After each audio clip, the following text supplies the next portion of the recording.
Sa gitna ng Agosto, isang malakas na bagyo ang tumama sa bayan ng San Rafael. Nagdilim ang langit bago pa man dumating ang ulan. Ang hangin ay tila may ibinubulong, parang may ibinabahaging sikreto mula sa kalangitan. Sa loob ng isang lumang bahay sa gilid ng kagubatan, nakatira ang mag-asawang si Luis at Aling Marta. Buntis si Aling Marta, 8 buwan na. Ilang araw na lang at inaasahan na ang kanyang panganganak. Luis, pakisara ang bintana, may naririnig akong kakaiba, wika ni Marta habang yakap ang kanyang tiyan. Umiling si Luis, hangin lang yan, malakas lang talaga ang bagyo. Pero sa likod ng kanyang isipan, alam niyang may kakaiba sa gabing iyon. Hindi iyon karaniwang bagyo, at ang mga aninong dumaraan sa ilalim ng liwanag ng kidlat ay hindi basta-basta nalilikha ng mga sanga. 2:00 ng madaling araw. Tumitilaok ang mga manok kahit hindi pa sumisikat ang araw. May naririnig na kaluskos sa bubong, hindi lang basta kaluskos, kundi tila may bumubungkal sa yero, parang gustong bumaba.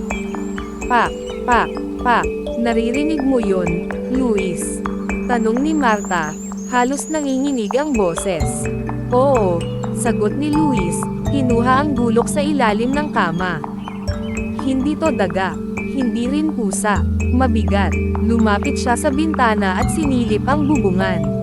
Sa liwanag ng gumuguhit na kidlat, nakita niya, isang nilalang na may mahahabang kuko, pulang mata, at pakpak ng paniki. Dumudungaw sa kanila, parang gutom na gutom. Isang tiktik. Matagal ng kwento sa kanilang bayan ang tungkol sa tiktik, isang nilalang na sumusunod sa mga buntis, sinusundan ang amoy ng bata sa sinapupunan.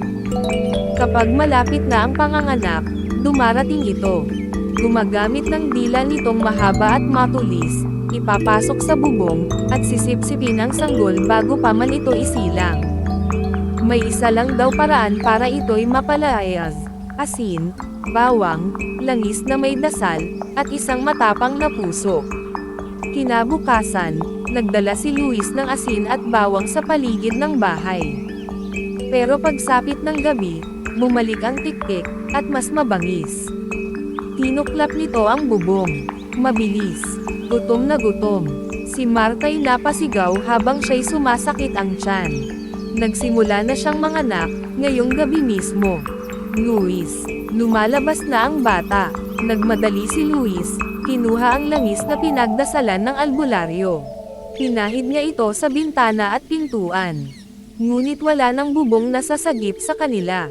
Dumungaw ulit ang tiktik, bumaba mula sa itaas gamit ang mga kuko nitong mahahaba.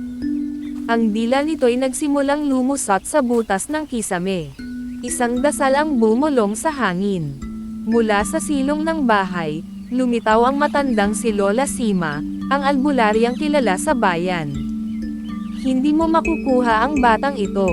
Sigaw niya, sabay saboy ng asin sa dila ng tiktik. Sis, napasigaw ang nilalang. Nangalalaglag ang yero sa lakas ng galit nito. Ngunit sa huli, naglaho rin ito, naiwan ang isang matinis na huni sa kadiliman. Isinilang ni Marta ang isang malusog na sanggol, isang batang lalaki na may kakaibang marka sa kanyang dibdib, hugis buwan. Bakit may ganyan siya? Tanong ni Luis. Tahimik si Lola Sima. Hindi pa ito tapos, aniya. Babalik ang tiktik, hindi para sa bata, kundi para sa kanya. Sa mga susunod na gabi, may naririnig pa ring kaluskos sa bubong. Pero hindi na bumaba ang nilalang. Alam niyang may bantay na. Ngunit ang tanong, hanggang kailan?